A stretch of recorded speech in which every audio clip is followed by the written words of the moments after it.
සුප YouTube channel එකට ඔබව සාදරයෙන් පිළිගන්නවා. අද අපි බලමු ඔබ රාත්‍රී නිින්දට යන්න කලින් බොන්නේ සාමාන්‍ය වතුරද? එහෙනම් මේ පුංචි වෙනස අදම කරලා බලන්න. නිදා ගන්න කලින් උණු වතුර වීදුරුවක් බීම ඉතා සරල වුණාට එමගින් ඔබේ ආමාශය තුළ පුදුම සහගත නිහඬ ප්‍රතිසංස්කරණයක් ආරම්භ වෙනවා.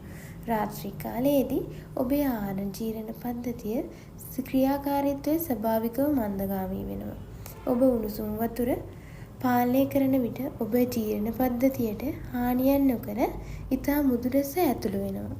දවස පුරා ඔබේ ආමාශයේ ඇති වූ තද ගතිය අඩු කරමින් මාංශ පේශී ලිහිල් කිරීමට උදව් වෙනවා. උණුසුම් මාංශ පේශී ලිහිල් වීම නිසා ආමාශයට ඇති දේවල් ඉතා සුමටව ඉදිරියට ගමන් කරනවා. ඉතින් අද රාත්‍රියේ සිට ඔබ නිින්දට පෙර උණු වතුර වීදුරුවේ ගුණක අත්විඳලා බලන්න. සුබ දවසක්.